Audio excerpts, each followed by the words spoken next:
Assalamualaikum warahmatullahi wabarakatuh.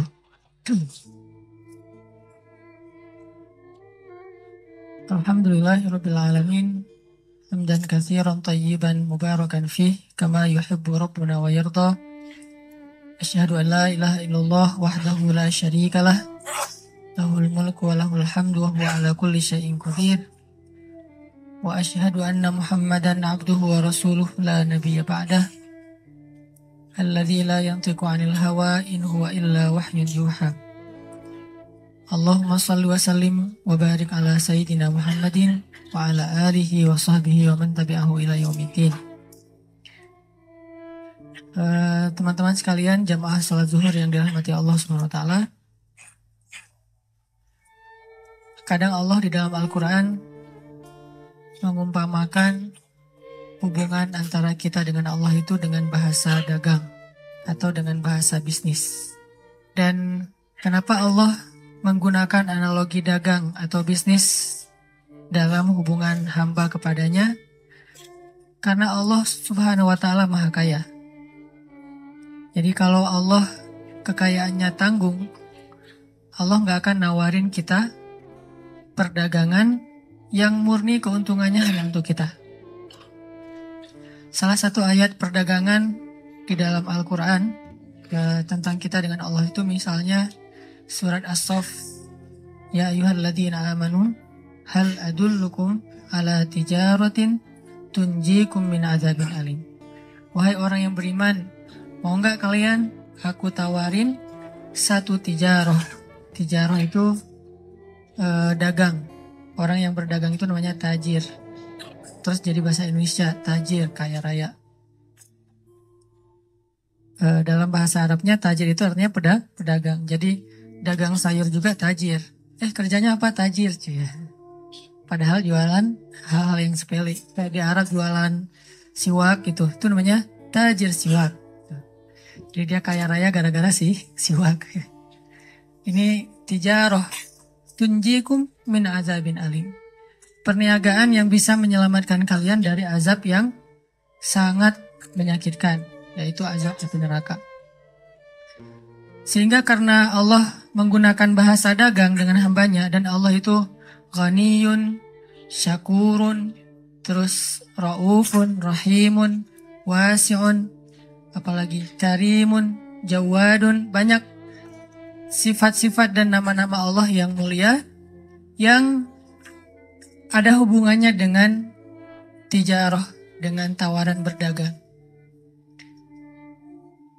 Dan semua nama itu harusnya jadi semacam motivasi dan jaminan buat kita bahwa kalau berdagang dengan Allah itu nggak bakalan rugi. Pertama, Allah itu ghaniyun, yang maha kaya. Jadi nggak akan mungkin kita ditunda-tunda bayarannya karena uangnya belum cair. Karena ternyata dananya nggak bisa diambil misalnya, atau dananya mandek dan segala macam. Nggak mungkin, karena Allah ghaniyun. Jadi hartanya itu nggak tanggung. Kalau kita berdagang atau berakad dengan makhluk, ada kemungkinan kita akan sedikit dikecewakan atau bahkan sangat kecewa karena bukan hanya dia orang yang jahat. Kadang dia orang baik juga bisa ngecewain kita. Kenapa orang baik bisa ngecewain? Karena dia manusia. Dia ngecewain kita bukan karena sengaja, tapi karena keterbatasan dan kekurangannya. Kayak kita berakad pinjam-meminjam dengan teman kita. Kita yakin sama dia, kita percaya dia orang yang jujur, orang yang amanah, dan dia berjanji dalam 1 bulan akan membayar hutang. Ternyata selang 1 bulan dia datang ke kita minta maaf, gak bisa bayar hutang karena duitnya belum ada, padahal dia udah berusaha semaksimal mungkin. Dan bukan karena dia sengaja, bukan karena dia tidak amanah, tapi karena dia manusia. Dan di waktu itu mungkin kita lagi butuh-butuhnya duit, sementara kita berharap dari dia gak cair. Alasannya juga masuk akal. Akhirnya kekecewaan itu muncul secara natural, gak bisa dibendung. Walaupun kita gak marah sama dia, tapi kecewa dan sedih minimal ada. Ini kalau berakad dengan makhluk. Kalau Allah gak mungkin kayak gitu. Ibaratnya simpanannya banyak, gak cair di bank ini masih ada bank-bank yang lain. Gak cair dari cara ini masih ada cara-cara yang lain. Banyak banget, semua adalah Lillah tabarakalladzi biyadihil mulk. Di tangan Allah semua kerajaan. Jadi berdagang dengan Allah dengan nama Ghaniyun aja itu udah bikin kita harusnya nyaman. Nggak usah khawatir lah kalau berakatnya dengan Allah. Justru khawatir kalau berakatnya dengan manusia. Nanti ada lagi sifat Allah yang lain. Innallaha la yukhliful mi'ad. Allah itu wafa. Allah nggak pernah ingkar janji. Allah nggak pernah menunda-nunda untuk menunaikan janji. Dan Allah itu nggak pernah ngasih persis seperti yang dijanjikan. Nggak pernah ngasih persis seperti yang dijanjikan. Yang ada Allah ngasih minimal 10 kali lipat dari yang dijanjikan. Ini namanya wafa. Memberikan lebih dari haknya. Dan Allah itu paling wafa. Sehingga kalau kita berakad berdagang dengan Allah, gak mungkin kita dapat hak kita persis. Gak mungkin. Apalagi rugi. Dapat persis saja enggak. Kayak misalnya ibarat kita nolongin orang hanya sekedar memindahkan duri dari jalan. Pahalanya itu bukan nanti Allah akan ngebalas kita dengan cara menyelamatkan kita dari duri seukuran itu di jalan. Enggak. Kalau misalnya kita mindahin batu ya, mungkin ukuran batu yang bisa bikin motor kepleset. Allah akan menyelamatkan kita minimal 10 kali lipat dari ukuran batu itu. Kayak misalnya sekarang lagi musim longsor nih. Ada satu batu yang ukurannya semobil, bisa aja jatuh di atas jalan di daerah kemana tuh yang viral tuh? Jawa Barat lah ya. Jatuh di jalan sehingga kalau misalnya, bahkan ada beberapa yang cukup viral tentang kebesaran Allah yang batunya itu jatuh persis kurang dari 1 detik dari jarak mobil yang baru lewat. Minimal 10 kali lipat dari ukuran kebaikan yang kita lakuin. Ini artinya Allah wafa. Jadi nggak ada ruginya. Sama aja nggak ada apalagi rugi. Ini berakad dengan Allah. Ditambah lagi Allah nggak mungkin ingkar janji. Kalau Allah sudah berjanji, Allah pasti menunaikan. Dan gak ada penghalang bagi Allah untuk menunaikan janji. Kalau kita kadang banyak penghalang. Macet bisa berubah janjinya. Kita ketemuan zuhur ya di Telkomsel. Akhirnya datangnya menjelang asar. Kenapa? Kejebak macet banjir. Memangnya kita bisa terbang? Gak bisa. Allah tidak ada penghalang baginya untuk menunaikan janji. Gak ada cerita Allah jadi gak menunaikan janji sama kita gara-gara repot sama Firaun. Gak ada. Firaun mah gak ada apa-apanya lah. Bahkan Allah bilang dengan bahasa sombong dan Allah berhak sombong. Satu-satunya zat yang berhak sombong kan cuma Allah ya. Jadi kalau kita sombong itu kita udah melakukan dosa besar, mengambil hak Allah. Cuman Allah yang boleh sombong. Kayak misalnya ketika Allah memberi Zakaria anak dalam usia yang secara ilmiah gak mungkin punya anak. Zakaria nanya, gimana caranya saya punya anak? Istri saya mandul, saya udah tua. Kata Allah, qala kadzalika qala rabbuka huwa alayya hayyin. Hayyin itu artinya hin. Hin itu jadi bahasa Indonesia hina. Gak ada apa-apanya, rendah, remeh, kecil itu mah kata Allah. Gitu doang, hayyin kata Allah. Artinya gak ada yang membuat Allah itu sulit untuk menunaikan janjinya. Sehingga Allah la yukhliful mi'ad. Kalau Allah udah berjanji, pasti ditunaikan. Kalau kita sampai berpikir Allah menunaikan gak ya? Seolah-olah kita suuzon sama Allah. Seolah-olah Allah itu ada penghalang untuk bisa menunaikan janjinya. Walaupun Allah maha baik. Gak ada penghalang. Kalau Allah sudah berjanji, pasti Allah tunaikan. Dan tepat sesuai dengan janji Allah. Tidak mungkin meleset sedikit pun. Detik, bahkan kurang dari detik itu, lebih kecil dari ukuran detik, tepat seperti apa yang Allah janjikan. Banyak lagi nanti syakur. Arti syakur tuh Allah maha menghargai. Gak mungkin ada kebaikan kita terus Allah bilang gitu aja minta diapresiasi. Emang saya gak pernah buat baik sama kamu. Allah gak pernah kayak gitu. Walaupun Allah maha baik dan terus memberikan kebaikan dalam hidup kita, gak pernah Allah misalnya ketika kita ngelakuin satu kebaikan terus Allah bilang kan udah dibalas kemarin. Kan udah dibayar kemarin dengan kesehatan, dengan nafas, dengan segala macam. Enggak, tetap aja dibalas. Padahal kebaikan-kebaikan kita seumur hidup, bahkan mungkin gak bisa membayar satu hela nafas kita sekalipun. Tapi Allah gak ngitung kayak gitu. Allah gak ngitung kebaikannya kepada kita, dan emang kita juga gak disuruh berhitung. Karena nggak akan sanggup ngitung. Wa in ta'udu ni'matallah la tuhsuha. Kalau kalian pengen ngitung nikmat Allah, kalian nggak akan sanggup. Yang Allah minta dari kita itu bukan menghitung, tapi mensyukuri. Dan kalau kita bersyukur, bukan udah memang sepantasnya kalian bersyukur, enggak. La in syakartum la azidannakum. Ditambah lagi tuh syakur. Syukur aja ditambah. Beramal soleh ditambah. Jadi kayak Allah tuh memang seneng ngasih gitu. Seneng ngasih. Cuman Allah pengen lihat kita pantas nggak diberikan. Ada sedikit aja kepantasan pada diri kita, dikasih lebih dari apa yang kita pantas mendapatkannya. Jadi ibarat makanan, Allah tuh udah sediain segala macam. Kita tuh cuma disuruh ngambil sendok terus makan sendiri. Kadang-kadang itu juga disuapin, cuma disuruh buka mulut doang gitu. Terus kita nggak mau buka mulut, alasannya kita bilang, Allah sombong banget sih, saya disuruh buka mulut. Kenapa nggak dikenyangin aja? Masih banyak meminta, padahal udah disiapin, udah dimasak, udah dihidangin, disuapin. Tugas kita cuma buka mulut. Sesederhana itulah kita mendapatkan nikmat Allah. Kita hanya ikhtiar sedikit, tapi dapatnya banyak, luar biasa. Kadang-kadang ikhtiar yang sedikit ini bikin kita komplain. Bikin kita nuduh Allah dengan tuduhan-tuduhan yang nggak pantas. Ini artinya, teman-teman yang dirahmati Allah, paling aman itu kalau berakad dengan Allah. Paling aman udah. Cuman kalau kita banding-bandingin ya, biar lebih fair, kenyataannya kita agak-agak nggak fair sama Allah. Contoh nih, kalau kita bandingin akad kita dengan Allah dan akad kita dengan makhluk. Allah kan kadang-kadang ngomong di Al-Quran tuh, siapa yang meminjamkan harta terbaiknya kepada Allah, nanti Allah ganti berkali lipat kan ya. Ini kan konsep riba sebetulnya kan ya. Karena Allah itu emang mengharamkan riba kalau kepada sesama makhluk. Tapi menggunakan riba kalau kepada dirinya sendiri. Makanya Allah menggunakan istilah yamhaqullahu riba wa yurbi as-sadaqat. Allah menghapus riba tapi meribakan sedekah. Bahasa, kalau kita terjemahkan secara bahasa ya, yurbi itu kan dari kata riba. Yamhaqullahu riba wa yurbi as-sadaqat. Allah menghapus riba kalau kepada sesama makhluk, tapi meribakan sedekah kalau ke Allahnya. Arti meribakan sedekah, kalau kita kasih 1, Allah balas 700 kali lipat, berarti kan riba. Tapi kalau dengan Allah nggak masalah. Kenapa? Allah nggak akan terzalimi oleh riba kita. Orang Allah Maha Kaya. Tapi kalau makhluk diribain, kan jadi sulit buat dia, jadi zalim. Kalau Allah tidak masalah. Lebih dari 700 kali lipat juga nggak masalah. Karena Allah bilang, bighairi hisab, tanpa batas.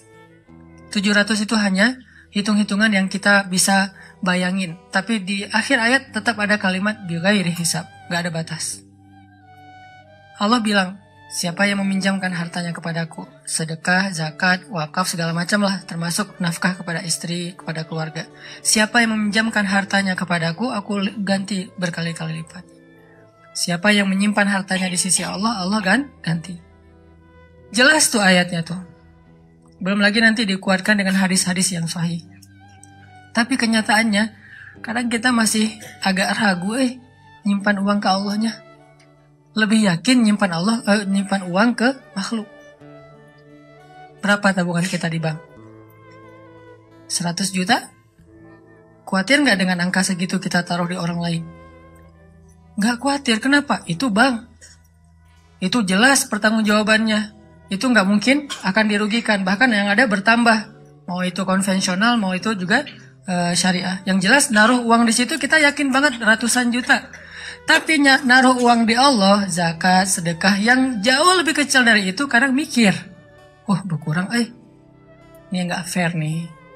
Ini artinya kita sebetulnya nggak yakin-yakin amat bahwa Allah itu maha baik, maha memberikan berkali lipat, maha menunaikan janji. Nggak yakin-yakin amat, walaupun lisan kita terus mengatakan sadaqallahul azim, sadaqallahul azim. Kan kalimat sadaqallahul azim itu kalimat tasdik ya, kalimat pembenaran. Dan dia boleh diucapin di setiap habis satu ayat juga boleh. Nggak harus di akhir bacaan. Walaupun kebiasaan di Indonesia mah, sadaqallahul azim itu penutup bacaan kan. Kalau misalnya ada yang baca Qurannya lama banget, terus ada yang nyindir dari belakang. Sadaqallah, sadaqallah gitu kan ya. Biar nutup gitu bacaannya. Padahal sadaqallah itu artinya maha benar Allah. Maha benar Allah kan dia membenarkan, tasdik. Dan orang yang selalu mentasdik itu namanya siddiq. Seperti Abu Bakar as-Siddiq. Bisa aja kita bilang alif lam mim, Allahu alam wa shadaqallah. Dzalikal kitabu la raiba fih, shadaqallah. Hudal lil muttaqin, shadaqallah, bisa aja walaupun gak harus selalu dengan lisan, tapi dalam hati juga boleh. Yang jelas kita selalu bilang dengan lisan kita shadaqallah, shadaqallah, shadaqallah, tapi kenyataannya kita gak bisa bohong lah. Di hati kita tuh sebetulnya gak yakin-yakin amat bahwa Allah itu maha benar. Ini yang kita perlu bangun. Makanya buat saya, belajar mengenal Allah, belajar akidah itu bukan belajar teori tentang Allah. Rububiyah, uluhiyah, asma, sifat itu wawasan lah. Dan itu dipelajari oleh para ulama. Tapi yang paling inti belajar akidah itu adalah belajar yakin sama Allah. Kadang kita nggak tahu istilah rububiyah, tapi yakin banget sama Allah yang maha memelihara. Kita nggak tahu istilah uluhiyah, tapi kita muwahhid banget ke Allah, nggak pernah menyekutukannya. Kadang kita nggak hafal semua asma dan sifat-sifat Allah Subhanahu Wa Taala, tapi kita selalu yakin dengan janji-janji Allah. Itu orang yang sudah berakidah dengan baik. Tapi ada orang yang rububiyahnya paling ahli, bahkan dia menulis buku tebal, doktor di bidang rububiyah, doktor di bidang uluhiyah, doktor dalam asma dan sifat. Wawasannya banyak, sehingga di Arab itu ada istilah maklamah. Maklamah itu kita terjebak di era banyak teori. Bilal itu nggak terlalu ngerti istilah-istilah rububiyah, uluhiyah, asma dan sifat. Bahkan istilah akidah itu bukan istilah Al-Quran dan hadis. Istilah akidah itu istilah para ulama. Makanya di Al-Azhar itu kita mempelajari bab mata kuliah, salah satunya tentang tajdidul mustalahat. Pembaharuan istilah, sejarah pembaharuan istilah. Istilah yang ada di Al-Quran, yang ada di hadis, istilah yang dari ulama, istilah yang datangnya kemudian, istilah yang kekinian, termasuk kayak kita ikhtilat. Bagi sebagian orang menganggap istilah ikhtilat ini istilah yang paling baku kan ya. Padahal tidak ada istilah-istilah di dalam Al-Quran dan hadis. Yang ada adalah istilah hijab misalnya. Tetapi tetap nilainya ada. Akidah tidak ada di Al-Quran dan hadis. Yang ada rububiyahnya, Rabbal Alamin, Rabbin Nas, dan seterusnya, uluhiyah, dan seterusnya. Tapi istilah akidah nggak ada. Artinya, sahabat itu nggak ngerti wawasan tentang akidah secara luas seperti yang kita pelajari. Di semua taklim tuh ada pembahasan akidah. Sampai ada taklim khusus bab akidah, dibedah banyak buku. Sahabat nggak sedalam itu sebagian mereka. Hanya beberapa sahabat yang memang faqih dalam agama. Tapi banyak juga sahabat yang pas-pasan urusan agamanya. Cuman, buat mereka ilmu itu di hati, bukan di pikiran. Sehingga ilmu itu menambah iman, menambah rasa takut kepada Allah. Makanya Allah berfirman, innama yakhsyallaha min ibadihi al-ulama. Sesungguhnya yang takut itu kan sifatnya di sini. Takut itu perasaan, bukan pikiran. Maka yang takut kepada Allah itu orang yang berilmu. Berarti ilmu itu harusnya melahirkan rasa takut, melahirkan rasa yakin, melahirkan ya rasa berserah diri, melahirkan rasa percaya. Ini berarti ilmu. Makanya teman-teman yang dirahmati Allah, coba kita istafti qalbak, kata Nabi. Istafti qalbak, tanya ke hati masing-masing. Kira-kira kita udah berakidah belum? Kira-kira kita layak gak disebut orang yang beriman? Salah satunya, gimana kita yakin kepada Allah dalam akad-akad hidup, dalam transaksi-transaksi kehidupan.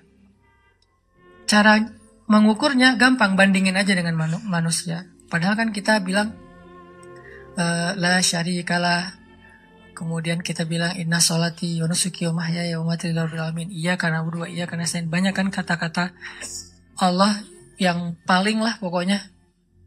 Tapi kenyataannya, yang contoh tadi aja, kita begitu tenang, nyaman, yakin menyimpan harta kita kepada makhluk dalam sebuah lembaga, bank atau apapun, tapi kita agak-agak ragu nyimpan uang ke Allah dalam bentuk sedekah, zakat, dan seterusnya. Padahal Allah nggak pernah minta 100% loh. Kalau kita mau ngasih 100% juga ada syaratnya. Nggak mentang-mentang ada cerita Abu Bakar ngasih seluruh hartanya, terus kita mewajibkan semua orang kayak Abu Bakar. Nggak. Banyak syarat. Abu Bakar udah memenuhi syarat itu. Salah satu syaratnya keluarganya ridho. Karena kalau keluarganya nggak ridho berarti zalim kan? Ada seorang sahabat pengen nyedekahin semua hartanya sebelum dia wafat. Kata Nabi, kamu punya anak? Punya. Kalau gitu jangan semuanya. Setengah boleh nggak Nabi? Kebanyakan. Sepertiga? Itu juga sih sebetulnya kebanyakan. Ya udah nggak apa-apa deh. Maksimal sepertiga. Karena ada 2/3 hak orang orang lain, keluarga, dan seterusnya. Tapi kalau keluarga udah pada ridho, kayak Abu Bakar, istrinya juga Asma bintu Umais, tahu sendiri Asma bintu Umais kayak gimana orangnya. Dikurangin gaji presiden aja di hari gitu, kan dia kumpulin sisa-sisa receh dari gaji Abu Bakar, biar bisa akhir bulan itu beli daging 1/4 kilo aja. Ya Ababak, kata Asma. Asma ini perempuan yang menikahi 3 laki-laki ahli surga, tiga-tiganya. Yang pertama Ja'far, kedua Abu Bakar, yang ketiga Ali. Jadi ketahuan ya gimana perempuan ini, suaminya aja tiga-tiganya ahli surga. Ya Abu Bakar, kita udah lama nih gak makan daging sejak kamu jadi khalifah. Boleh gak saya sisain dikit aja dari belanja bulanan, kalau nanti bisa beli daging? Boleh kalau masih bisa, kata Abu Bakar. Disisain receh. Uang 200 rupiah, 500 rupiah disisain. Akhirnya terkumpullah setelah beberapa bulan, bisa nih beli daging 1/4. Akhirnya dia bilang, ya Abu Bakar, sudah terkumpul nih. Kayaknya bisa beli daging walaupun sedikit untuk kita makan sekali aja. Kata Abu Bakar, astagfirullah, berarti gaji saya masih ada lebihnya. Kasih ke Baitul Mal, mulai bulan depan gaji saya dikurangin seukuran dengan yang bisa disisain. Asma bintu Umais, sami'na wa ata'na. Enggak, ceraikan saja, pulangkan saya. Enggak. Asma bintu Umais. Makanya, apakah istri kita Asma bintu Umais? Dan apakah kita Abu Bakar? Kita bukan Abu Bakar dan istri kita bukan Asma bintu Umais. Jadi kita mending pakai aja teladannya Sa'ad bin Abi Waqqas mungkin. Atau Muaz bin Jabal. Atau minimal Abdurrahman bin Auf. Gimana Abdurrahman bin Auf? Minimal ya. Ketika Abdurrahman bin Auf ngelihat istri-istri Nabi ditinggalkan oleh Rasulullah, kan jadi janda nih. Dan istri Nabi kan gak boleh nikah lagi. Sehingga harus ada yang nafkahi. Maka Abdurrahman bin Auf memberikan masing-masing istri Nabi hadiah sebesar 21 miliar satu orang. Ada 9 orang. 21 miliar. Dan itu receh lah buat Abdurrahman mah. Abdurrahman kok gede banget, berapa emang 21 miliar? Emang saya pernah ngasih segitu? Lupa. Kita ngasih 1.000 aja ingat sampai mati gitu ya. 21 miliar satu istri Nabi, bayangin. Jadi artinya, ini maaf ya gimmicknya kebanyakan kemana-mana. Intinya mah, kalau kita berakar dengan Allah, gak mungkin kita rugi. Cuman mau jujur, tanya aja ke hati sendiri. Sama gak? Sama aja gak boleh sebetulnya. Masih kurang fair kalau sama. Harusnya Allah lebih ya. Tapi sama juga belum? Apakah sama ketenangan kita ketika kita nabung uang di bank dengan ketika kita bersedekah? Sama ketenangannya. Mantap gitu. Wah, sedekah misalnya dengan angka yang agak sedikit menurut kita gede. Kan itu relatif ya. Misalnya ada donasi untuk Palestina, Suriah, segala macam lah. Kemanusiaan, ada untuk di Indonesia juga bencana. Kalau ngasih 100.000 mungkin kita nggak mikir. Dan 100.000 juga pulsa kita kurang ya. Kuota kita mungkin lebih dari itu. Atau sekali kita ngopi, 1 gelas udah 50.000, 60.000. Berdua sama teman kita, atau berdua sama pasangan kita udah sekali duduk di kafe itu udah 200.000. Jadi 100.000 buat kita bukan angka yang harus yakin dulu baru ngeluarin. Gak sengaja juga keluar kadang-kadang ya.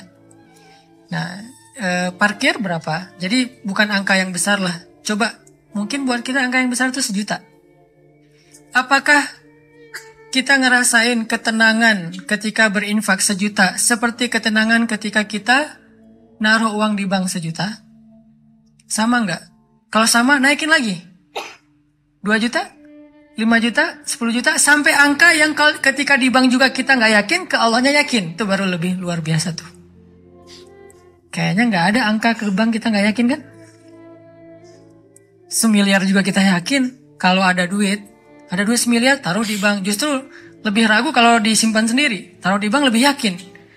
Berarti harusnya walaupun Allah gak akan minta segede itu, kita gak perlu ragu untuk berinfak di jalan Allah. Udah ngasih aja. Kalau saya punya hashtag lah ya, yang saya coba belajar ngamalin sedikit-sedikit untuk sendiri. Sedekah sesering belanja. Sedekah sesering belanja. Terutama belanja yang bukan kebutuhan pokok. Mungkin kebutuhan pokok kita sebulan sekali belanja di supermarket 1,5 juta misalnya. Sisanya kita kan masih sering belanja tuh. Ngafe, belanja baju, apa segala macam. Apalagi kalau lagi keluar kota, dinas, pulang-pulang pasti minimal belanjanya 500.000. Kalau nggak 1 juta. Saya punya hashtag sedekah sesering belanja. Kalau saya belanja 1 juta, saya harus sedekah minimal 300.000. Sepertiganya. Ini buat sendiri, bukan fatwa ya, bukan hukum fikih. Motivasi nih. Motivasi buat sendiri. Karena nggak boleh memfatwakan lebih dari standar fikih kan. Tapi kan boleh memotivasi lebih dari standar fikih. Makanya beda bahasa fadhailul amal dengan bahasa fatwa fikih. Fatwa fikih. Kalau ditanya fikihnya, ya sedekah semampunya. Yang lebih atau yang bahkan yang receh kalau bahasa kasarnya. Tapi kalau motivasi, coba sepertiga deh.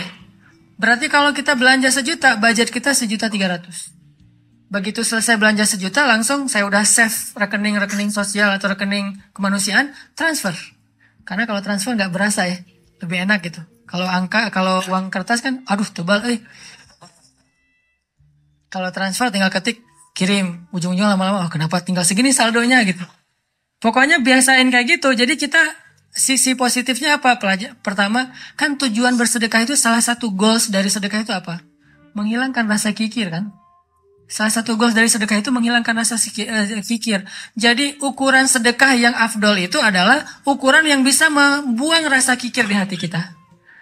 Gimana membuang rasa kikir? Sampai kita ngerasa nggak sayang lagi dengan uang itu untuk diberikan kepada Allah. Itu berarti udah hilang rasa kikir.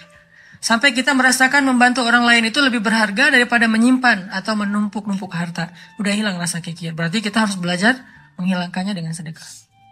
1. Kedua apa? Kita jadi perhitungan untuk belanja. 1 juta, 1.300.000. 2 juta, 2.600.000. 10 juta, 13 juta. Kan gitu kan ya? Jadi ngitung gitu. Apalagi buat ibu-ibu nanti nih. Ibu-ibu lah. Karena kadang-kadang kalau kan ada tutorial belanja ala Rasulullah kan. Salah satu tutorial belanja ala Rasulullah itu apa? Bawa barang sendiri.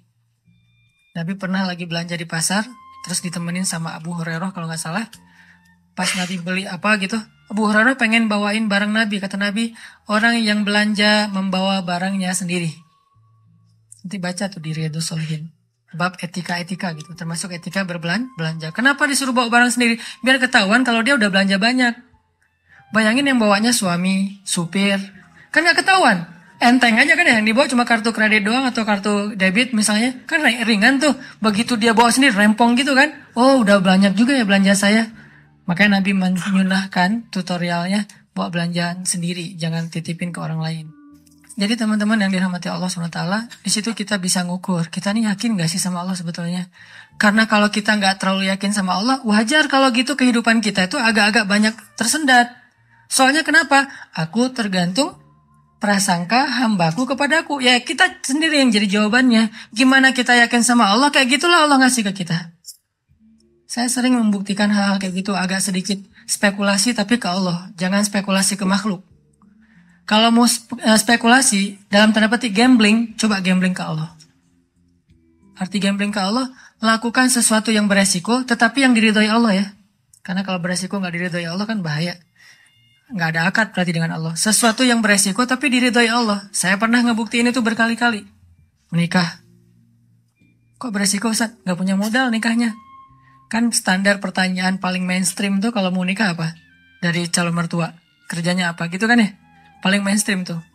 Kalau saya ditanya kerjanya apa, belum punya pekerjaan, terus gimana ngasih makan? Allah yang ngasih makan. Tapi pede jawabnya, sampai mertua juga,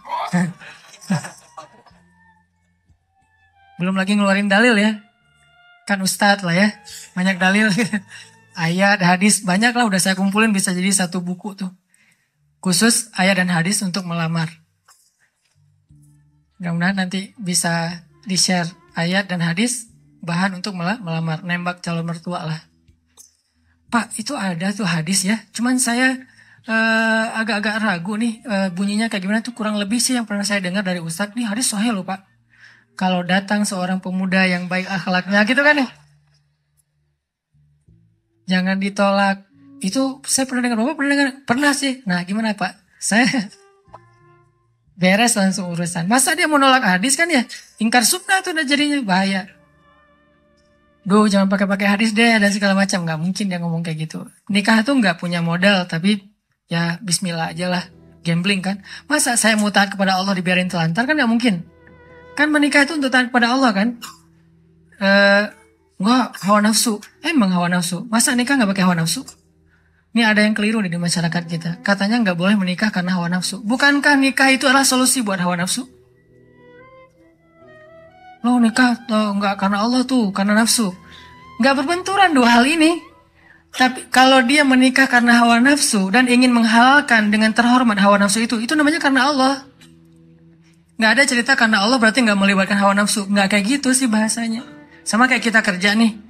Lo kerja karena pengen gaji itu bukan karena Allah. Pengen gaji dan karena Allah itu nggak berbenturan. Kenapa kita pengen gaji? Karena kita pengen mendapatkan rezeki yang halal dan menafkahi keluarga. Dan itu semuanya karena Allah. Jadi nggak dibilang, nggak jangan mengharapkan gaji, harapkan pahala. Pahala itu salah satunya gaji. Karena pahala dalam bahasa Arab nggak ada pahala, yang ada al-jaza, al-ajru. Al-jaza itu artinya balasan, al-ajru itu artinya upah. Upah itu bisa dalam bentuk kesehatan, bisa dalam bentuk materi uang, bisa dalam bentuk kebaikan di akhirat, bisa dalam bentuk terhindar dari api neraka, dan seterusnya. Itu al-jaza, al-ajru. Termasuk mendapatkan hak kita dalam sebuah pekerjaan. Nggak masalah mengharapkan, saya kerja di Telkomsel, kenapa? Gajinya gede. Nggak apa-apa. Selama yang kita dapatkan itu halal. Tapi kalau yang kita kejar gaji gede dan syubhat, apalagi haram, itu bukan karena Allah. Termasuk menikah. Menyalurkan, kenapa kamu menikah? Karena saya pengen menyalurkan kebutuhan biologis saya secara halal. Wah, nggak karena Allah nih, nafsu nih. Emang nafsu, emang kenapa? Bukankah Allah mengatakan litas kunu ilaiha? Apa arti litas kunu ilaiha? Supaya tenang, supaya jadi nyaman, gejolak di dalam diri kalian dengan cara kepadanya.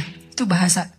Dan di Al-Mu'minun juga dikatakan, walladzina hum li furujihim hafizun.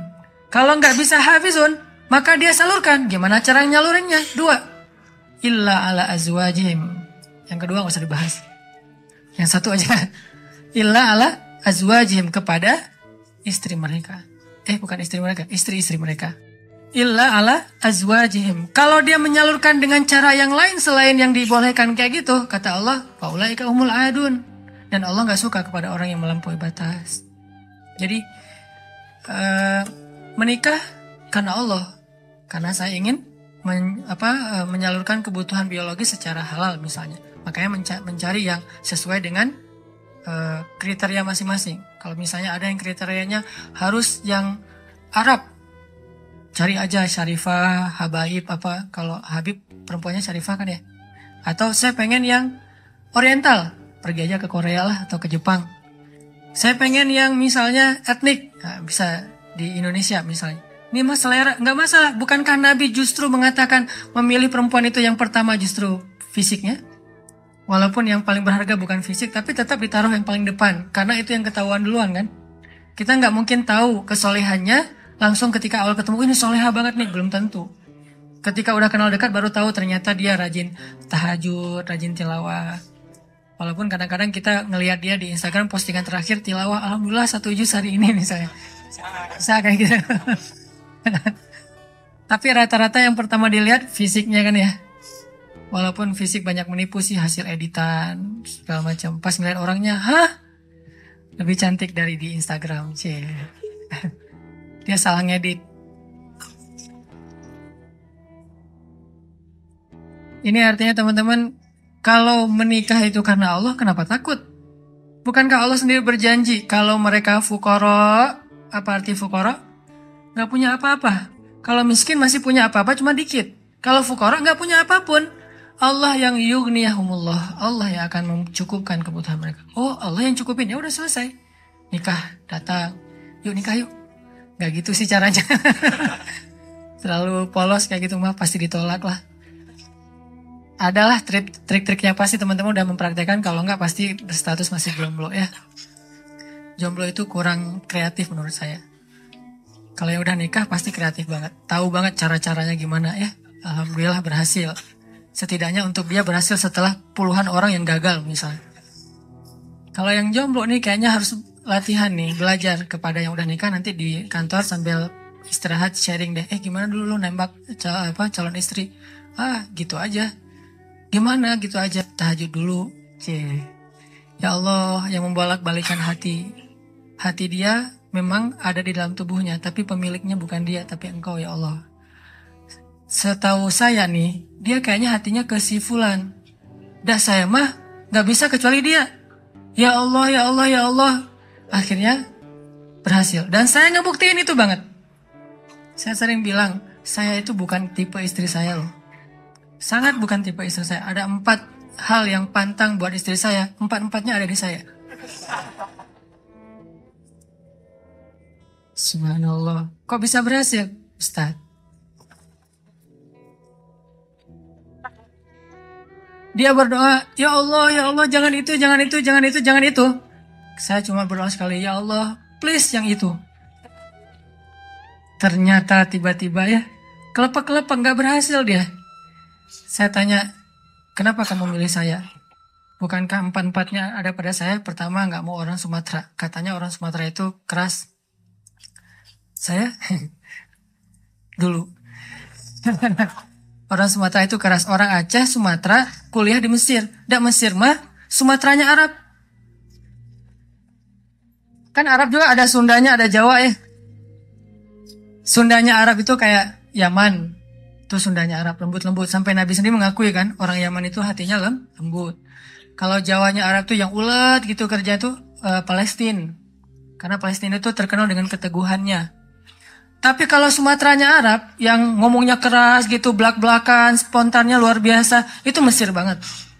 Di Mesir nggak ada ceritanya kita nunggu Damri itu nggak ada. Yang ada ngejar Damri. Kita nunggu di halte, Damri ngeliat kita makin iseng tuh, dicepetin. Mahasiswa cepat begitu. Kita lari ngejar. Yang nggak biasa naik Damri itu mahasiswa Malaysia, karena mereka kan beasiswa dari kerajaan, sehingga dianjurkan jangan naik Damri, naik taksi. Tapi kadang-kadang mereka kehabisan duit juga naik Damri. Begitu turun, berlawanan arah, itu ngegelundung tuh. Kita di atas ketawa-ketawa aja, Malaysia. Bukan negaranya ya, orangnya karena terbiasa naik taksi, naik MRT. Dan kita mah Damri, desak-desakan. Kalau udah ramai di dalam Damri marah-marah, sallu ala Nabi, udah sallallahu alaihi wasallam. Cara paling sederhana mendamaikan orang di Mesir itu suruh salawat. Wah, suruh humar, segala macam. Mereka kalau ngomongnya kasar tuh nyebutnya humar, keledai. Karena keledai itu kan simbol hewan yang bodoh di Al-Quran kan. Ya humar gitu dan segala macam humar. Sallu ala Nabi sallallahu alaihi wasallam. Mulai lagi gitu. Tapi pas salawat mereka bisa cooling down dulu dikit. Saking menghargai Rasulullah ya. Kadang-kadang ada juga yang sambil marah. Sallu ala Nabi sallallahu alaihi wasallam. Di Mesir, orang Sumatera kuliah di Mesir, kebayangan? Udah Sumatera itu mungkin agak keras, kuliah di Mesir. Jadi wataknya tuh terbentuk dengan 2 negeri. Alhamdulillahnya ketemu orang Jawa yang mungkin beda banget dengan Sumatera. Nggak mau dia orang Sumatera. Saya Sumatera. Sumatera Aceh pula. Dan Aceh di tempat markasnya GAM. Aceh PD. Dan itu kan GAM dulu banyak di situ ya. Terus yang kedua, nggak mau yang kulitnya dof.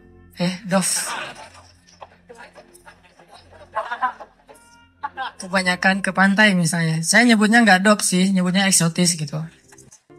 Ketiga, nggak mau yang berewokan. Nggak usah tanya kenapa. Keempat, nggak mau anak pesantren. Ini juga nggak tahu kenapa nih. 4-4-nya ada di saya nih. Ya Allah, please jangan itu. Ya Allah, saya pengennya itu. Kuat-kuatan doa. Ternyata doa saya lebih diijabah. Tadi kan, Ustaz. Pas ketemu sama dia, kenapa kamu mau sama saya? Padahal 4-4-nya ada di saya. Karena kamu punya yang kelima. Apa? Hati kamu. Nggak gitu sih ngomongnya. Yang jujurnya bukan itu mah versi jaim ya. Kalau versi jujurnya, kenapa? Karena kamu pelet gitu ya. Peletnya pakai apa? Pakai Al-Quran. Begitu ketemu, Bismillahirrahmanirrahim. Ria-ria dikit lah. Tapi ria untuk kebaikan kan, biar dapat seseorang yang sesuai dengan isi hati. Ngeklik langsung, ya Allah, berhasil. Dan setelah itu, biarin Allah aja yang ngatur. Mau kerja apa, mau tinggal di mana. Ternyata alhamdulillah saya ngerasain justru rezeki itu Allah mudahin setelah nikah. Dulu awal-awal saya datang ke Bandung, kita ngontraknya itu di rumah yang tempat pembuangan sampah. Di Tegalega tuh, di salah satu lapangan di Bandung, di pojok Tegalega itu ada pembuangan sampah. Kita tinggal di situ. Paling murah soalnya di situ. Mulai saya usaha nerjemahin buku, nggak ada yang mau nerbitin. Terjemahannya jelek katanya. Ya udah deh. Mungkin bukan terjemahannya yang jelek. Melihat muka saya dia sebel. Banyak orang yang ngeliat muka saya tuh sebel. Termasuk tadi calon istri saya pertama ngeliat muka saya, apaan sih nih orang kayak gini banget. Sekarang, kok gini banget ya kamu?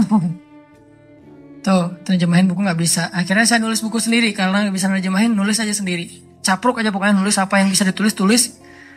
Ditaruh ke penerbit juga nggak ada yang mau nerbitin. Ada satu-satunya penerbit mau nerbitin, katanya royaltinya sedikit banget dan bayarnya setahun sekali. Bayangin, royalti setahun sekali. Sedikit sekali lagi tuh. Akhirnya saya terbitin sendiri. Jadi penerbit, jadi direktur, jadi penulis, jadi kuli. Angkat buku pakai kotak Marlboro, lintasin jalan Soekarno-Hatta, kirim ke Sumatera, Kalimantan. Pelan-pelan akhirnya usaha nambah dari penerbitan ke jual pulsa. Cie. Jadi saya dulu pernah jadi vendor gitu sih, bahasa kerennya, vendor Telkomsel gitu ya. Saya tuh jual pulsa, ada 60 cabang pulsa di Bandung sebelum ada di Alfamart dan Indomaret. 60 cabang pulsa. Terus nambah lagi ke jual beli mobil second. Beli, jual, dikira orang kaya banget. Padahal gonta-ganti aja karena emang dijual. Tapi yang harga murah di bawah 100 juta. Bukan yang mobil-mobil mahal. Terus coba-coba di properti. Ternyata Allah mudahin setelah menikah. Karena kenapa? Allah yang janjiin. Allah gak mungkin ingkar janji. Gambling dikit lah di awal. Tapi di tengah dan di akhir kita akan ngelihat banget gimana Allah nunjukin kebenaran janji-janjinya. Tapi kalau kita gak berani gambling sama Allah, ya Allah pasti akan nunjukin ke kita yang terbayangkan oleh kita. Saya sering bilang, nasib kita itu tergantung iman. Kalau kita pengen kehidupan kita amazing, kita harus punya iman yang amazing.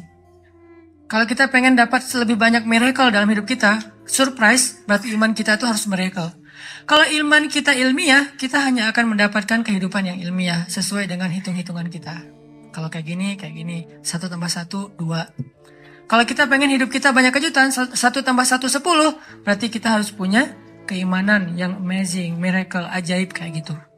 Aku tergantung prasangka hambaku kepadaku. Dan salah satu cara nguji iman, gambling aja sama Allah. Saya berangkat ke Mesir gambling, gak bawa uang sama sekali. Tapi alhamdulillah di Mesir, Allah kasih rezeki yang luar biasa. Bahkan bisa ngirimin buat adik-adik di Aceh. Karena ibu saya kalau telepon ibu, Mak butuh apa? Adik-adik belum bayar sekolah, kirimin bayar sekolah. Mak butuh apa? Ini mau bulan puasa, di rumah gak ada kulkas, masa beli es terus di tetangga. Berapa kulkas? 1 aja gak usah banyak-banyak, beli kulkas. Alhamdulillah bisa ngirim gitu. Mak butuh apa lagi? Nih kamu kalau telepon mak harus nggak enak ke tetangga. Selalu nelponnya ke rumah tetangga kan. Pasang telepon dan di rumah nanti kamu bayar ya bulanannya. Siap, kirimin. Pokoknya alhamdulillah kehidupan di rumah kita juga jadi terangkat sejak ke Mesir. Padahal pergi ke Mesirnya nggak punya modal. Modalnya apa? Allah di Indonesia dengan Allah di Mesir itu sama. Itu aja modalnya. Kalau di Indonesia saya bisa makan, kenapa di Mesir enggak? Orang Allahnya sama. Yang ngasih makan kan sama. Kecuali Allahnya beda. Berarti pendaftaran dulu, ngisi form visa dulu, segala macam kan repot kan. Tapi Allahnya sama. Jadi yang ngasih saya makan di Indonesia Allah yang itu, yang ngasih saya makan di Mesir juga Allah yang sama. Jadi nggak ada yang berubah kecuali tempatnya doang. Sumbernya sama, gambling. Akhirnya Allah mudahkan. Berangkat nggak ada beasiswa. Tapi sampai di sana dapat 3 beasiswa. Dan ternyata mudah banget. Pertama kayaknya salah satu yang paling cepat dapat beasiswa di Mesir itu saya tuh. Biasanya kalau dari Indonesia nggak dapat beasiswa, terjun bebas, sampai di Mesir tuh harus lulus ujian pertama dulu nih, baru dapat beasiswa. Minimal 6 bulan. Saya kurang dari 1 bulan dapat beasiswa. Datang, seminggu pertama ditampung sama teman-teman yang seleting, langsung lamar beasiswa dulu ke beberapa lembaga. Mesir itu negara yang menengah, bukan negara kaya, tapi memberi beasiswa ke ratusan ribu mahasiswa asing. Negaranya tuh bukan kayak Kuwait, kayak Emirat, kayak Dubai, bukan. Negara biasa banget, lebih lemah dari Indonesia secara ekonominya. Tapi ngasih beasiswanya luar biasa ke mahasiswa asing, ratusan ribu, terutama Afrika. Nah akhirnya saya coba tes beasiswa, ditanya dari mana, Indonesia, bisa ngaji nggak? Karena dipikir orang Indonesia nggak bisa ngaji. Saya bilang dikit-dikit, biar nggak ngasih yang susah-susah gitu ya. Dikit-dikit, saya bilang. Oh ya udah, coba baca surat apa? Al-Fatihah aja deh. Ya, Al-Fatihah mah insya Allah lah ya. Al-Fatihah baca, saya pakai irama Al-Ghamidi. Bismillahirrahmanirrahim. Alhamdulillahi rabbil alamin. Dia nangis. Wah baper Yang ngetesnya nangis. Masya Allah, orang Indonesia bisa ngaji. Ceplok langsung beasiswa. Oh, mudah gening dapat beasiswa. Saya datang lagi ke lembaga yang lain. Beasiswa, bisa ngaji? Dikit-dikit.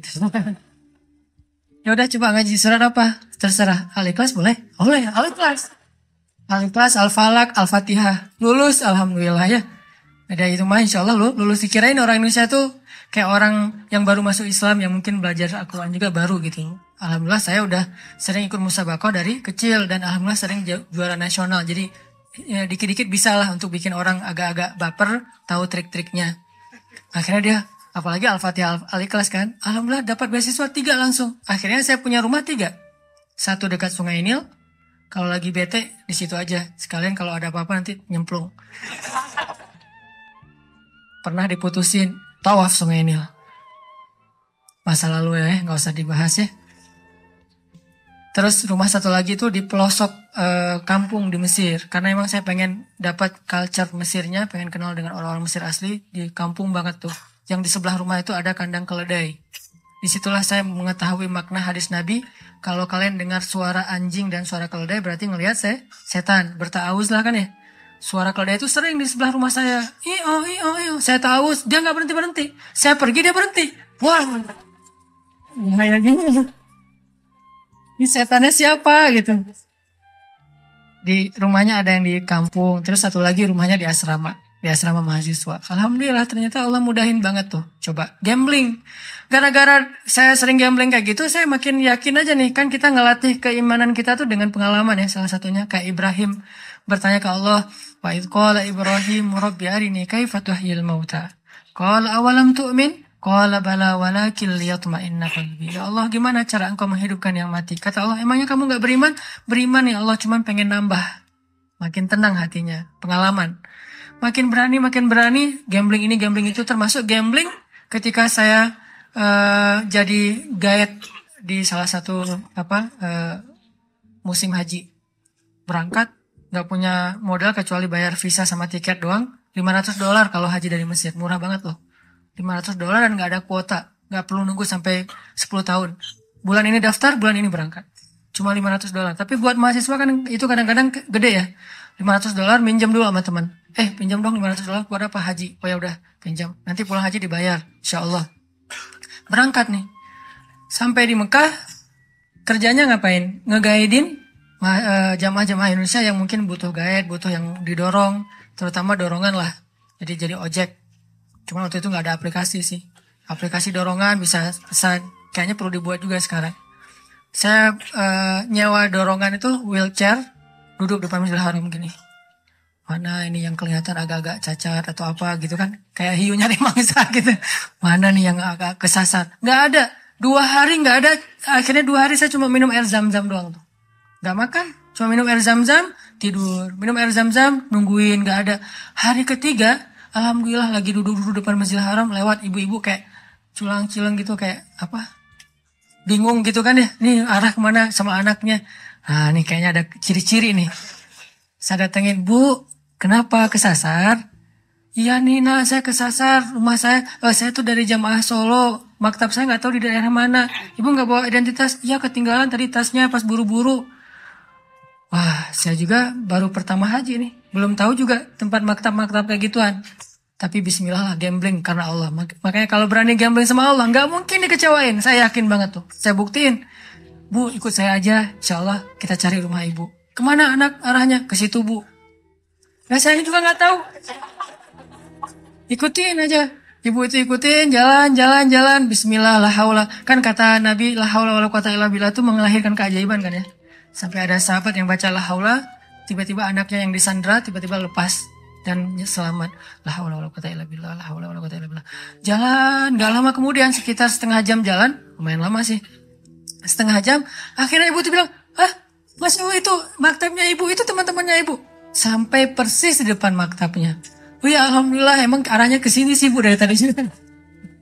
Maktabnya ibu nih. Akhirnya dia datang pelukan sama teman-temannya udah tunggu kemana aja dari pagi kita tungguin kirain kesasar kemana. Ya saya kesasar untung ditolong sama adek ini. Dari mana adek? Dari Al-Azhar Mesir. Oh ya alhamdulillah bisa digayadin kita dong. Alhamdulillah insya Allah besok langsung janjian jam sebelum subuh saya udah on time di depan maktab mereka. datang. Alhamdulillah besoknya kita guidein, terus kalau ada pemotongan hewan kurban kita potongin, dapat rezeki dari Allah. Gak mungkin saya datang ke rumah Allah, pertama untuk ibadah, kedua untuk mencari rezeki. Bukan buat saya doang, buat keluarga yang ada di Aceh juga. Dan saya niatkan karena Allah, gak mungkin pulangnya tangan kosong. Tidak ada yang datang kepada Allah pulang dalam keadaan kecewa. Mustahil, itu prinsip. Gak ada yang datang kepada Allah pulangnya kecewa, itu gak ada. Yang datang ke Nabi aja gak pernah pulang kecewa, apalagi pada Robnya Nabi. Nabi itu gak pernah bikin orang kecewa. Yang datang kepada beliau pasti bawa sesuatu. Kalau minta sesuatu kepada Nabi gak mungkin ditolak, apalagi Allah. Jadi saya yakin nih, pokoknya saya datangnya jangankan ke Mekah, ke Mesir aja yang jauh dari Ka'bah, Allah tolong, apalagi ini di dekat Ka'bah. Walaupun awalnya Allah pengen nguji iman kita, masih percaya nggak setelah 2 hari nggak makan? Percaya kok tetap ya Allah, cuman lapar sih ya Allah, gitu. Curhat aja sama Allah, kan kita, Allah maha baik ya, jangan terlalu kaku lah sama Allah.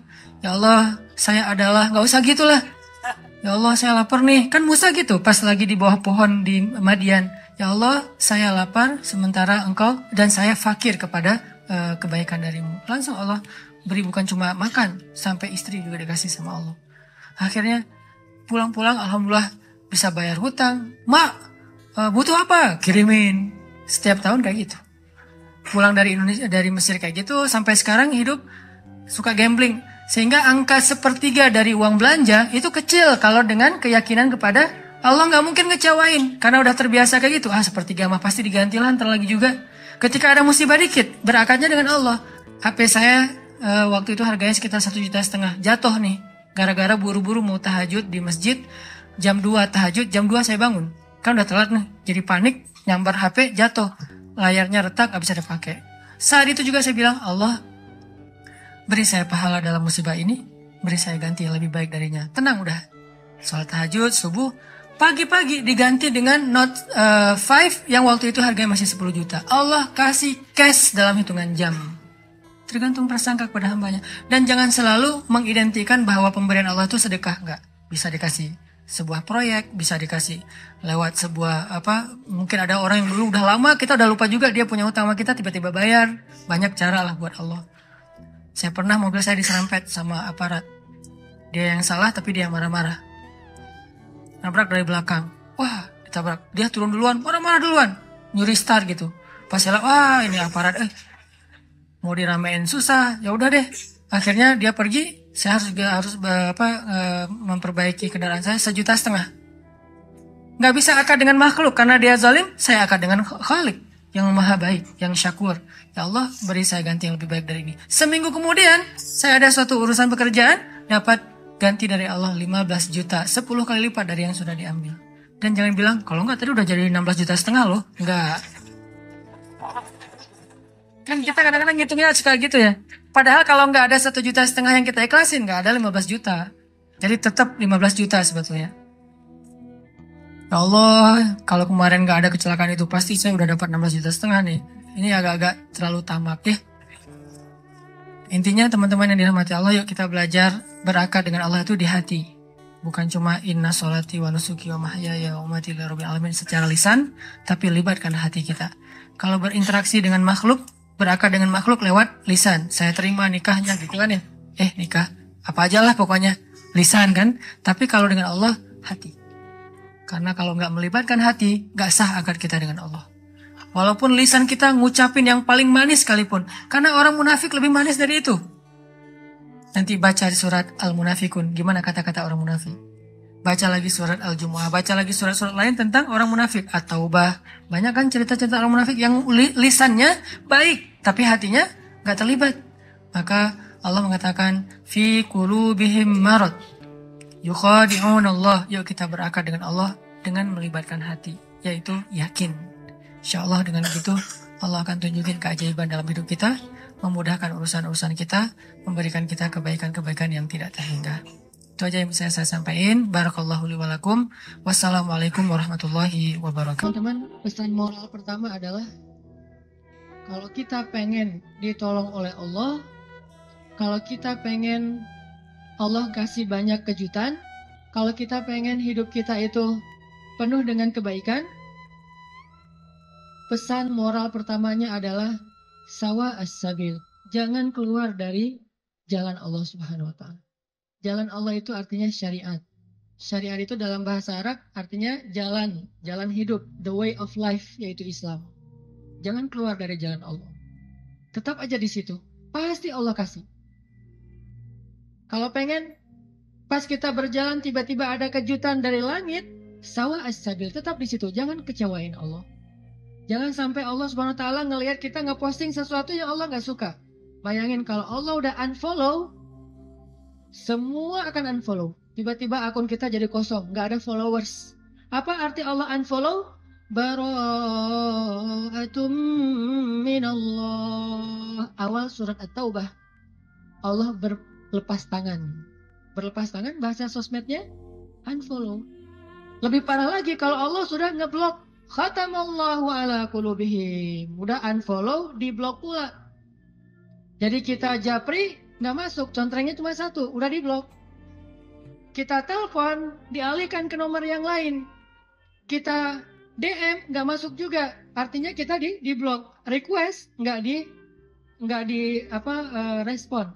Artinya jangan sampai Allah ngelihat postingan kita yang keluar dari apa yang Allah izinkan, sehingga akhirnya Allah nanti unfollow kita, ngeblok kita, menjauh dari kita, berpaling dari kita. Siapa lagi yang bisa menolong kita setelah Allah? Ini pesan moral pertama tuh, tetap sawa as-sabil. Apapun masalah kita, dalam pekerjaan, dimanapun sulit, jangan sampai kita melanggar. Jangan sampai kita pakai jalan pintas. Jodoh juga gitu, gimana pun sulit, jangan pakai jalan pintas. Rezeki, jodoh, sekolah, belajar, keluarga, teman, apapun, sakit, sawa as-sabil. Nanti Allah akan nyediain buat kita hal-hal yang kejutan. Pesan moral kedua, selama kita sawa as-sabil, terus minta sama Allah. Karena berdoa itu walaupun belum dikabulkan, tetap dia ibadah. Doa itu ibadah, teman-teman. Jadi kalau ada orang yang bilang, jangan banyak-banyak doa, malu sama Allah, mending kita beramal aja. Berarti dia nggak paham. Kalau doa itu dalam Islam, sama seperti orang sholat sunnah 2 rakaat. Makin dia banyak berdoa, makin Allah sayang sama dia. Beda dengan manusia, kalau kita banyak minta, dia jadi kewalahan, jadi malas, tebal gitu. Minta aja nih orang. Kalau dengan manusia, kita banyak minta, dia menjauh. Kalau Allah kita banyak minta, Allah mendekat. Allah senang kepada hamba yang meminta. Masalah sepele, garam kata Nabi. Mintalah kepada Allah walaupun cuma garam. Jadi lagi masak, gak ada garam. Ya Allah, garam. Minta sama Allah. Udah gitu baru beli di warung. Minta dulu. Kenapa minta kok beli di warung? Karena bisa jadi kalau kita hanya membeli garam di warung, lalu kita masak, kita tidak dapat pahala doa. Sedangkan kalau kita berdoa dulu baru beli garam, kita dapat garam plus pahala doa. Dan Allah kasih keberkahan di dalam garam itu. Siapa tahu pas lagi datang ke warung beli garam, yang nungguin warung si Neng. Bukan emaknya ya. Mau beli garam, kenapa masa kurang garam ya? Tadi minta sama Allah, ya udah nih gratis aja deh gitu. Bisa. Atau bisa juga, udah besok-besok gak usah masak sendiri, biar saya masakin. Kode keras ya. Tapi nggak mungkin juga kayak gitu.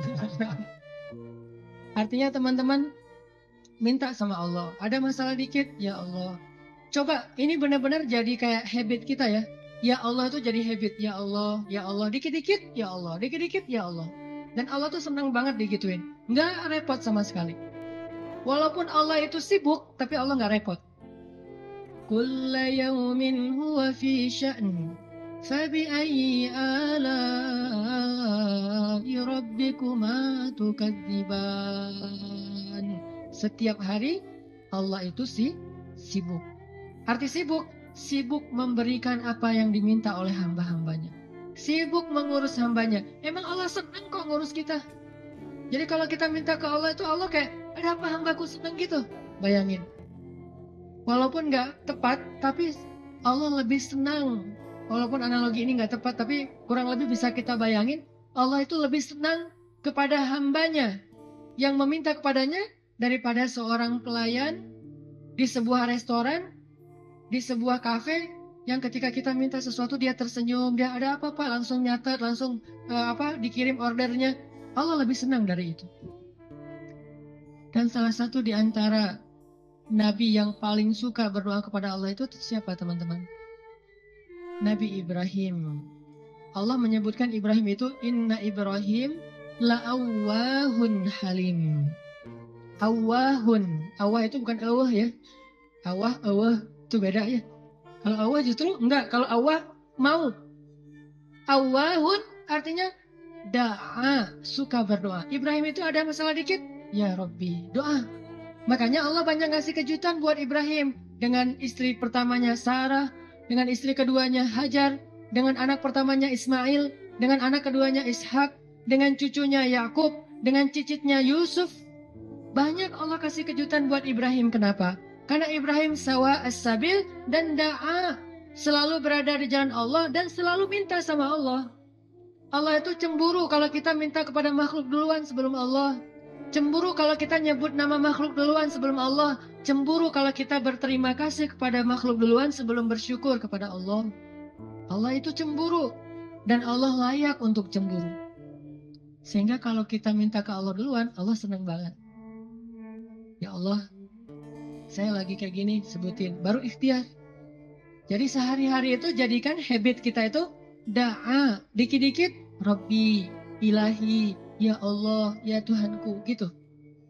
Sehingga Musa pas lagi perjalanan dari Mesir ke Madian, Rabbi, asa ayyahdiyani sawa as-sabil. Beri saya jalan yang lurus. Pas sampai di Madian, Rabbi, ini bima anzaltani min khairin faqir. Ya Allah, saya butuh sekali rezeki. Saya udah lapar, udah berhari-hari nggak makan. Tiba-tiba datanglah kejutan yang ditunggu-tunggu Musa. Cinta anugerah dari Allah, tapi jangan sampai anugerah itu menjauhkan kita justru dari pemberinya. Ini fokus Nabi Musa. Asa Rabbi ayyahdiyani sawa as-sabil. Jadi kalau saya nanti ketemu keluarga baru, mudah-mudahan keluarga itu keluarga yang bisa membantu saya untuk terus berada di sawa as-sabil. Kalau saya ketemu calon suami, mudah-mudahan suami itu yang membimbing saya. Waj'alna lil muttaqina imama, membimbing saya tetap di sawa as-sabil, di jalan yang Allah ridhoi. Ini fokus. Dan kalau kita fokus di sawa as-sabil, gak usah khawatir. Allah punya banyak rencana baik untuk kita. Wayang kurun, wayang kurullah. Wallahu khairul makirin. Siapapun boleh punya rencana untuk menghalangi kita, tapi Allah adalah sebaik-baik pembuat rencana. Udah ikutin aja sawa as-sabil. Fokus di jalan yang lurus. Sawa itu bahasa lainnya istiwa. Atau dalam bahasa Arab kadang-kadang orang Arab suka nyebut dengan istilah khatul istiwa. Terus jadi bahasa Indonesia katulistiwa. Itu bahasa Arab. Katulistiwa itu dari kalimat khatul istiwa. Khat artinya garis, istiwa artinya lurus, garis lurus. Katulis, karena kita nggak bisa bilang kha jadinya ka. Khadijah jadinya Khadijah. Sama kayak misalnya orang Sunda nggak bisa bilang ain jadinya e. Ketika Nabi SAW manggil Aisyah, panggilan Aisyah siapa? Aish. Sampai di Sunda jadinya Eis. Itu bahasa Arab. Aish jadinya Eis. Jadi Eis itu aslinya Eisah. Aisyah. Tetaplah di sawa as-sabil. Tetaplah di jalan Allah yang lurus. Nggak usah berbelok. Nggak usah keluar dari garis itu. Kalau udah terlanjur keluar, buru-buru balik. Karena Allah cuma memberikan jaminan kebaikan bagi orang yang tetap berada di sawa as-sabil. Kalau dia keluar dari situ, Allah sudah tidak menjamin apapun. Kalau kita pengen hidup kita dijamin sama Allah, nggak bakalan kecewa, dikasih banyak kejutan, surprise yang luar biasa, gampang sebetulnya caranya. Tetaplah di sawa as-sabil, nggak usah melenceng. Kalau kita udah tetap di sawa as-sabil, tunggu aja, terus berjalan di setiap beberapa titik, nanti kita akan temukan Allah menyediakan surprise buat kita sebagaimana Allah sediakan untuk Musa alaihissalam.